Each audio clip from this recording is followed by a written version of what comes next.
Next problem എന്ന് പറയുന്നത് response of A servo mechanism is C of T ക്വസ്റ്റ്യനിൽ അങ്ങ് തന്നേക്കുവാണ് നമുക്ക്.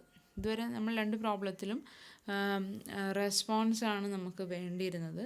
ഇവിടെ റെസ്പോൺസ് ഓഫ് എ സിസ്റ്റം തന്നിട്ടുണ്ട്. C of t is equal to 1 + 0.2 e⁻60t minus 1/1.2 into e⁻10t. അപ്പം ഇങ്ങനൊരു സി ഓഫ് ടി ആണ് നമുക്ക് ടൈം റെസ്പോൺസ് അത് തന്നേക്കുന്നത്. When subject to a unit step input, ഇവിടെയും ആർ ഓഫ് ടി എന്ന് പറയുന്നത് 1 ആണ്. Obtain an expression for closed loop transfer function. Determine the undamped natural frequency and damping ratio. Undamped natural frequency എന്ന് പറയുന്നത് ω_n ആണ്. Damping ratio എന്ന് പറയുന്നത് ζ ആണ്. ഈ രണ്ട് കാര്യങ്ങൾ കണ്ടുപിടിക്കണം. ക്ലോസ് ലൂപ്പ് ട്രാൻസ്ഫർ ഫംഗ്ഷനും വേണം. അപ്പോൾ ഇനി നമുക്ക് നോക്കാം. നമ്മുടെ കയ്യിൽ സി ഓഫ് ടി ഡയറക്റ്റ് തന്നിട്ടുണ്ട്. സി ഓഫ് ടി തന്നിട്ടുണ്ട്. ആർ ഓഫ് ടി എന്ന് പറയുന്നത് എന്താണെന്ന് പറഞ്ഞിട്ടുണ്ട്, യൂണിറ്റ് സ്റ്റെപ്പാന്ന് പറഞ്ഞിട്ടുണ്ട്. അപ്പം നമ്മൾ ആദ്യം എന്താ ചെയ്യേണ്ടത്, ക്ലോസ്ഡ് ലൂപ്പ് ട്രാൻസ്ഫർ ഫംഗ്ഷൻ വേണം. Closed loop transfer function is nothing but CS/RS. C/R ആണ് നമുക്ക് വേണ്ടത്. അപ്പം നമ്മുടെ കയ്യിൽ സി ഓഫ് ടി തന്നിട്ടുണ്ട്. ഫസ്റ്റ് നമ്മൾ അതിൻ്റെ ലാപ്ലാസ് എടുക്കുക. അപ്പം നമുക്ക് C/S കിട്ടും. അത് നോക്കാം. സി ഓഫ് ടി ഇവിടെ എഴുതി. Taking Laplace transform of c of t. 1ൻ്റെ ലാപ്ലാസ് എന്താ? 1ൻ്റെ ലാപ്ലാസ് ഈസ് 1/s. ഓക്കെ ആണല്ലോ. Then 0.2 e⁻60t. ഇതിൻ്റെ ലാപ്ലാസ് എന്താ? 0.2 ഒരു കോൺസ്റ്റൻ്റാണ്, അതവിടെ ഇരുന്നോട്ടെ. 0.2 അവിടെ വെച്ചു. ഇൻറ്റു e⁻60t എന്ന് പറഞ്ഞാൽ എന്തിൻ്റെ ലാപ്ലാസാണ്? e⁻80 എന്ന് പറയുന്നത് എന്തിൻ്റെ ലാപ്ലാസ്? 1/s+aയുടെയാണ്. So 1/s+60.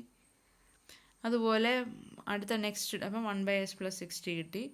അടുത്ത നെക്സ്റ്റ് ടേം എന്ന് പറയുന്നത് 1.2 e⁻10t. 1.2 കോൺസ്റ്റൻ്റ് അവിടെ ഇരിക്കട്ടെ. e⁻80, that is 1/s+a. ഇവിടെ എക്ക് പകരം 10. 1/s+10. സൈനൊക്കെ നോക്കിക്കോണം. e⁻80ക്ക് 1/s+a ആണ്. അതുകൊണ്ടാണ് ഇവിടെ ഇങ്ങനെ എഴുതിയിരിക്കുന്നത്. ഇവിടെ ക്വസ്റ്റ്യന് തിരിഞ്ഞു വന്നാൽ ഇവിടെ മൈനസ് വരും. അതൊക്കെ ശ്രദ്ധിച്ചോണം. അപ്പം അത്രയേ ഉള്ളൂ. ഇവിടെ നമ്മൾ കിട്ടി. ഇനി ഇതിനെ ക്രോസ് മൾട്ടിപ്ലൈ ഒക്കെ ചെയ്ത് നമുക്കൊരു CS/RS എന്നുള്ള ഫോമിലേക്ക് കൊണ്ടുവരണം. അതാണ് ഇവിടെ ചെയ്തേക്കുന്നത്. ഡിനോമിനേറ്ററിലാണ് മൾട്ടിപ്ലൈ ചെയ്ത് s+60 × s+10. ദെൻ LCM ഒക്കെ എടുത്ത് ഇതിനെ സോൾവ് ചെയ്ത് എഴുതിയിരിക്കുവാണ്. നിങ്ങൾക്കിത് ക്രോസ് മൾട്ടിപ്ലൈ ചെയ്ത് കണ്ടുപിടിക്കാം. s+60 × s+10 + 0.2s × s+10 - 1.2s × s+60 എന്ന് കിട്ടും. ദെൻ അതിനെ ക്രോസ് മൾട്ടിപ്ലിക്കേഷനൊക്കെ കഴിഞ്ഞ് സോൾവ് ചെയ്തെടുക്കുക.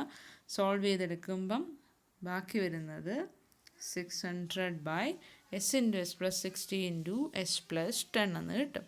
അപ്പം നമുക്കതിനെ എന്തെഴുതാം? 1/s × 600/s+60 × s+10 എന്ന് എഴുതാം. അപ്പോൾ C/S ആണ് നമുക്ക് കിട്ടിയത്. C/S is equal to 600/s × s+60 × s+10. ഇനി നമുക്കറിയാം യൂണിറ്റ് സ്റ്റെപ്പാണ് കൊടുക്കുന്നത്. That is R/s is equal to 1/s ആണ്. അപ്പം നമ്മുടെ കയ്യിൽ C/S ഉണ്ട്. C/Sനകത്ത് 1/s × സംതിങ് എന്നാണ് കിടക്കുന്നത്. നമുക്കറിയാം CS/RS ആണ് transfer function, closed loop transfer function. RSൻ്റെ വാല്യൂ 1/s ആണെന്നും അറിയാം. ദാറ്റ് ഈസ് യൂണിറ്റ് സ്റ്റെപ്പിൻ്റെ ലാപ്ലേസ് 1/s ആണ്. സോ നിങ്ങളിതിനെ ഇങ്ങോട്ട് ഡിവൈഡ് ചെയ്യുക. ദാറ്റ് ഈസ് ഇതിങ്ങോട്ട് വരിക മീൻസ് എന്താവും? CS/RS ആണ് നിങ്ങൾക്ക് കിട്ടുന്നത്. CS/RS is equal to ഈ ഒരു ബ്ലോക്ക് കിട്ടും. ക്ലിയർ ആണോ? C/S നമ്മുടെ കയ്യിലുണ്ട് 1/s × 600/s+60 × s+10. സോ C/Sനകത്ത് നിന്ന് R/s that is 1/s is R/s ഇങ്ങോട്ട് ഡിവൈഡ് ചെയ്യുക. ക്രോസ് മൾട്ടിപ്ലിക്കേഷൻ ചെയ്യുമ്പം 600/s+60 × s+10 എന്ന് കിട്ടും. 60 അല്ല 600. അപ്പോൾ 600/s+60 × s+10 അതിനെ സോൾവ് ചെയ്തേക്കുവാണ്. 600/s² + 70s+600 എന്ന് എഴുതാമല്ലോ. അതിന് മൾട്ടിപ്ലൈ ചെയ്യുമ്പം 60 × 10 600ഉം 60 + 10 70s. അതിനെ സോൾവ് ചെയ്തിട്ടുണ്ട്. സോ നമുക്കിപ്പോൾ കിട്ടിയിരിക്കുന്നത് close loop transfer function of the system that is 600/s² + 70s + 600 എന്ന് കിട്ടി. ഇത്രയേ ഉള്ളൂ ക്ലോസ് ലൂപ്പ് ട്രാൻസ്ഫർ ഫംഗ്ഷൻ. പക്ഷേ ഇവിടെ ഒരു കാര്യം കൂടെ പറഞ്ഞിട്ടുണ്ട്, find undamped natural frequency and damping ratio. അപ്പം ഇത് നോക്കിയിട്ട് നമുക്ക് ഫസ്റ്റ് ഓർഡർ സിസ്റ്റം ആണോ സെക്കൻഡ് ഓർഡർ സിസ്റ്റം ആണോ എന്ന് എങ്ങനെ പറയും? ഈ സിസ്റ്റത്തിൻ്റെ ഡിനോമിനേറ്ററിലേക്ക് നോക്കുക. ഡിനോമിനേറ്റർ പോളിനോമിയൽ ഓർഡർ 2 ആണ്. So it is A second order system. അപ്പം സെക്കൻഡ് ഓർഡർ സിസ്റ്റത്തിൻ്റെ ഒരു യൂണിറ്റ് സ്റ്റെപ്പ് ഇൻപുട്ട് കൊടുക്കുന്ന ജനറൽ എക്സ്പ്രഷൻ പഠിച്ചു വയ്ക്കണമെന്ന് നിങ്ങളോട് ഞാൻ പറഞ്ഞിരുന്നു. That is CS/RS is equal to ωn² + 2 × ζωns + ωn². ഇത് പഠിച്ചു വെച്ചോണം. സെക്കൻഡ് ഓർഡർ സിസ്റ്റമാണ് നമുക്ക് പ്രോബ്ലം എല്ലാം വരുന്നത്. ωn²/s² + 2 ζωns + ωn².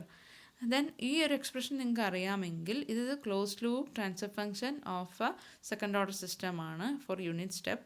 അപ്പം നമ്മുടെ കയ്യിൽ ആ ഒരു എക്സ്പ്രഷൻ ഉണ്ട്.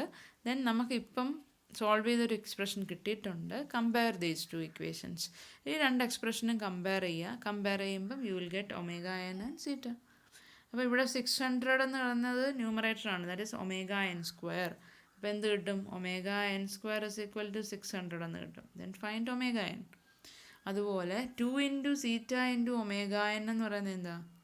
70s എന്ന് കണ്ടോ? ഡിനോമിനേറ്റർ നോക്കുക. s² + 70s + 600 ആണ്. ωn² 600 ആണെന്ന് കിട്ടി നമുക്ക് ഓൾറെഡി.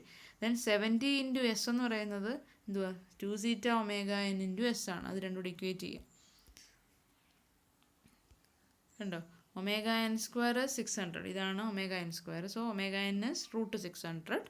ദെൻ നമുക്ക് നോക്കാം, ഈ കമ്പയർ ചെയ്യുവാണ്. 2 θ ωn എന്ന് പറയുന്നത് 70. അപ്പം 2 θ ωn = 70, θ is equal to 70/2 ωn വരും. ωn already കണ്ടുപിടിച്ചിട്ടുണ്ട്. ഇത്രയേ ഉള്ളൂ. ωn unit radians per second ആണ്. θ എന്ന് പറയുന്നത് യൂണിറ്റ് ലെസ് ആണ്.